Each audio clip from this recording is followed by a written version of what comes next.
स्वागत है मित्रों आप सभी का आपके अपने इस पसंदीदा यूट्यूब चैनल में। जी हाँ मित्रों, रेलवे ग्रुप डी 2022 एग्जाम को दृष्टिगत रखते हुए जीके जीएस के महत्वपूर्ण प्रश्नों की जो श्रृंखला चल रही थी उसी की श्रृंखला को कंटिन्यू करते हुए टुडे की हमारी सीरीज जीके जीएस को लेकर के थर्ड है मित्रों। आशा करते हैं इससे पहले की दो सीरीज आपको पसंद आई होंगी। तो यदि आप हमारे चैनल पर पहली बार विजिट कर रहे हैं तो चैनल को सब्सक्राइब करते हुए पास में बेल आइकन दबा लेंगे ताकि समय से आने वाली लेटेस्ट वीडियो का आपको नोटिफिकेशन आपको मिलता रहे मित्रों। चलिए तो टुडे की वीडियो को आरंभ करते हैं।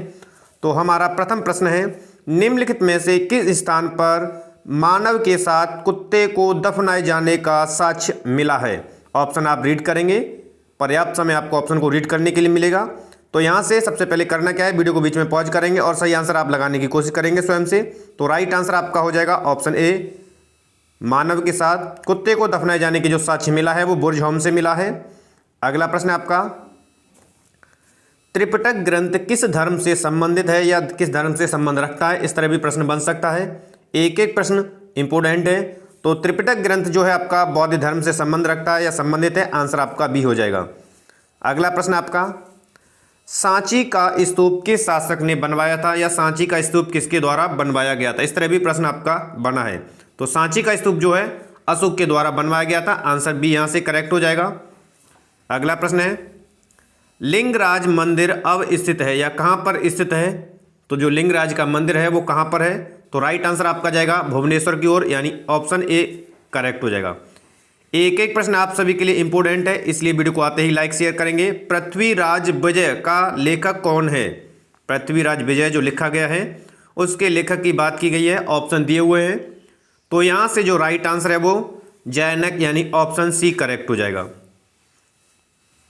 नेक्स्ट प्रश्न आपका, दिल्ली सल्तनत का कौन सा सुल्तान लाख बख्श के नाम से जाना जाता है? वह कौन सा सुल्तान है? ठीक है, तो यहां से जो राइट आंसर है यानी लाख बख्श के नाम से जाने वाला है कुतुबुद्दीन ऐबक, आंसर डी यहां से करेक्ट हो जाएगा। अगला प्रश्न आपके लिए, विजयनगर राज्य की स्थापना की गई थी या किसके द्वारा विजयनगर की स्थापना की गई थी? मोस्ट इंपोर्टेंट प्रश्न है, हर बार रिपीट होता है।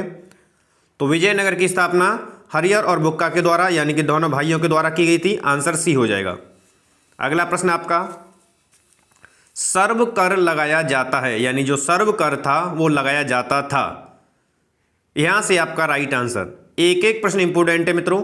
तो सर्व कर जो लगाया जाता था वो सिंचाई पर लगाया जाता था, यानी कि आंसर यहां से बी करेक्ट हो जाएगा। अगला प्रश्न आपका, हल्दी घाटी का युद्ध किस वर्ष में हुआ था या किस वर्ष हल्दी घाटी का युद्ध हुआ था? इस तरह भी प्रश्न बना है। तो यहां से जो राइट आंसर है यानी कि हल्दी घाटी का युद्ध हुआ था वो 1576 ईस्वी में हुआ था, आंसर भी यहां से करेक्ट हो जाएगा। अगला प्रश्न आपके लिए, 21 जनवरी को जन्म दिवस मनाया जाता है या 21 जनवरी को किसका जन्म दिवस मनाया जाता है? ऑप्शन आपके सामने दिए हुए हैं, ऑप्शन के अकॉर्डिंग आपको जवाब देना है। तो यहां से जो राइट आंसर होगा यानी कि 21 जनवरी को जो जन्म दिवस मनाया जाता है वो गुरु गोविंद सिंह का, आंसर ए है, यहां से करेक्ट हो जाएगा। अगला प्रश्न आपके लिए, लॉर्ड कॉर्नवालिस की कब्र कहां स्थित है या कहां पर अब स्थित है? इस तरह भी प्रश्न बना है। तो यहां से जो राइट आंसर है वो करेक्ट आंसर आपका गाजीपुर होगा, यानी ऑप्शन ए करेक्ट हो जाएगा। अगला प्रश्न आपके लिए, 1857 की क्रांति सर्वप्रथम कहां से प्रारंभ हुई थी? मोस्ट इंपोर्टेंट प्रश्न है, क्रांति को लेकर के यहां से प्रश्न बनता ही बनता है। तो 1857 की जो क्रांति आरंभ हुई थी या आग शुरू की थी वो मेरठ से, ठीक है, आंसर आपका यहां से सी करेक्ट हो जाएगा। अगला प्रश्न आपका, गुलामगिरी का लेखक कौन है? गुलामगिरी या किसके द्वारा लिखी गई है? इस तरह भी प्रश्न बना है। एक एक प्रश्न कई सारी पुस्तकों से निचोड़ करके आपकी सीरीज तैयार की गई है, इसलिए इंपोर्टेंट है एक एक प्रश्न। तो गुलामगिरी जो लिखी गई है ये किसके द्वारा लिखी गई है? तो यहां से जो राइट आंसर है वो ज्योतिबा फुले के द्वारा लिखी गई थी गुलामगिरी, ठीक है। अगला प्रश्न आपके लिए, दक्षिण अफ्रीका से लौटने के पश्चात गांधी जी ने प्रथम सफल सत्याग्रह आरंभ किया। प्रथम सफल सत्याग्रह आरंभ किया था, यह प्रश्न आपसे पूछा गया है। तो यहां से जो राइट आंसर है तो करेक्ट आंसर आपका चंपारण का सत्याग्रह, सी आंसर करेक्ट हो जाएगा। अगला प्रश्न आपका, all India states people's conference का गठन कब हुआ था? एक एक प्रश्न इंपोर्टेंट है। तो यहाँ से जो राइट आंसर है वो 1927 में इसका गठन हुआ था, सी करेक्ट हो जाएगा। अगला प्रश्न, हमारे अंतरिक्ष में कितने तारामंडल हैं? हमारे अंतरिक्ष में कितने तारामंडल हैं? तारामंडल को लेकर के प्रश्न पूछा गया है। तो यहाँ से जो राइट आंसर है वो ऑप्शन बी हो जाएगा, 88 तारामंडल हैं। ठीक है। अगला प्रश्न, किस ग्रह के चारों ओर वलय हैं या वलय वाला ग्रह कौन सा है? तो यहां से राइट आंसर होगा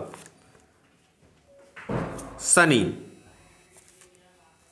अगला प्रश्न आपका, निम्नलिखित में से कौन महाद्वीप क्षेत्रफल के अनुसार सबसे बड़ा है, या कौन सा महाद्वीप क्षेत्रफल के अकॉर्डिंग सबसे बड़ा है? क्रम भी पूछ लिया जाता है, तो ये भी आपको याद रखना है, सबसे बड़ा सबसे छोटा। ठीक है। तो यहां से जो राइट आंसर है वो अफ्रीका महाद्वीप जो है क्षेत्रफल के अकॉर्डिंग आपका बड़ा है। ठीक है। आंसर यहां से बी करेक्ट हो जाएगा। अगला प्रश्न आपका, पृथ्वी की सतह का वह भाग जो पानी से ढका है लगभग कितना है? हर बार ये प्रश्न आपका बनता ही बनता है आपके एग्जाम में। तो यहां से जो राइट आंसर है, तो पृथ्वी की सतह का वह भाग जो पानी से ढका है या पानी है वो 2/3 भाग है, यानी कि आंसर यहां से आपका सी करेक्ट हो जाएगा। अगला प्रश्न आपका, पृथ्वी की सतह से ओजोन परत की ऊंचाई है, या इस तरह भी पूछा जाता है कि ओजोन परत को मापा जाता है। तो ओजोन ऑप्शन में मापी जाती है और ऊंचाई इसकी पृथ्वी की सतह से कितनी है? तो यहां से जो राइट आंसर है, यानी 15 से 20 किलोमीटर पृथ्वी की सतह से ऊंचाई है ओजोन परत की। आंसर ए यहां से करेक्ट है। अगला प्रश्न आपके लिए, निम्न में से किस देश में सर्वाधिक कोयला पाया जाता है? सबसे अधिक कोयला पाया जाता है किस देश में? एक एक प्रश्न इंपोर्टेंट है। तो यहां से जो राइट आंसर है वो चीन, यानी ऑप्शन बी करेक्ट हो जाएगा, सबसे अधिक कोयला पाया जाता है। ठीक है। अगला प्रश्न, निम्नलिखित में से कौन अब विश्व का दूसरा सबसे बड़ा पत्तन है? विश्व का दूसरा सबसे बड़ा पत्तन है। ठीक है। मोस्ट इंपोर्टेंट प्रश्न है। तो यहां से जो राइट आंसर है वो संघाई है, आंसर सी करेक्ट हो जाएगा। अगला प्रश्न आपका, निम्नलिखित युग्मों में से कौन सा सुमेलित नहीं है, यानी गलत युग्म को आपको चयन करना है। ऑप्शन को रीड कर लीजिए सही तरीके से, क्योंकि कोई जल्दबाजी नहीं और कोई गलती नहीं, क्योंकि एक एक प्रश्न आपके सिलेक्शन के लिए इंपोर्टेंट है। ठीक है। तो सुमेलित नहीं है, आंसर आपका डी करेक्ट हो जाएगा। सौरमंडल का मंदतम गति वाला ग्रह मंगल, जो कि गलत दिया हुआ है, वही पूछा गया था। ठीक है। बाकी सभी जोड़े सही हैं। डूरंड लाइन किसके साथ भारत की सीमा निर्धारित करती है, या डूरंड रेखा सीमा निर्धारित करती है? तो यहां से जो राइट आंसर होगा, तो यहां से जो करेक्ट आंसर है वो आपका अफगानिस्तान हो जाएगा, यानी डूरंड जो लाइन है वो भारत की सीमा यानी कि अफगानिस्तान के साथ निर्धारित करती है। ठीक है। अगला प्रश्न आपके लिए, नाथुला दर्रा किस राज्य में स्थित है? नाथुला दर्रा किस राज्य में स्थित है? दर्रे को लेकर के भी एक प्रश्न आपका हर बार एग्जाम में बनता है। तो यहाँ से जो राइट आंसर है वो सिक्किम हो जाएगा, यानी नाथुला दर्रा कहाँ पर है? सिक्किम में है। अगला प्रश्न आपका, कृष्य भूमि में किसके पौधे उगाने से भूमि का अपर्दन अधिकतम तीव्रता से होता है? यानी ऐसे कौन से पौधे हैं जिसको उगाया जाए तो भूमि का अपर्दन जो है लगातार कंटिन्यूस तीव्रता के साथ बढ़ता ही बढ़ता है? ऑप्शन आपके सामने है। एक एक प्रश्न इंपोर्टेंट है आपके प्रश्न को दृष्टिगत रखते हुए, एग्जाम को दृष्टिगत रखते हुए यहाँ से। तो यहाँ से जो राइट आंसर है वो आपका क्लोवर है। एक क्लोवर एक ऐसा पौधा है, यदि इसको भूमि पर उगाया जाता है तो पौधों या भूमि का जो अपर्दन है वो तीव्रता के साथ होने लगता है। ठीक है। अगला प्रश्न आपके लिए, पीत क्रांति संबंधित है। क्रांति को लेकर भी एक प्रश्न बनता ही बनता है, हरित, नीली क्रांति, श्वेत क्रांति। तो यहीं से पीत क्रांति संबंधित है। तो यहाँ से जो राइट आंसर है वो आपका तिलहन हो जाएगा, तिलहन के उत्पादन से संबंधित है। ठीक है। अगला प्रश्न आपका, संविधान सभा की प्रथम बैठक की अध्यक्षता किसने की गई थी? प्रथम बैठक की, इस प्रश्न में कई बार विद्यार्थी कंफ्यूज हो जाते हैं, तो याद रखना है पहली बैठक या स्थायी और अस्थायी, यह भी आपके लिए इंपोर्टेंट है। ठीक है। तो प्रथम बैठक की जो अध्यक्षता की गई थी वो डॉक्टर सच्चिदानंद सिन्हा के द्वारा। आंसर सी यहां से करेक्ट हो जाएगा। ठीक है।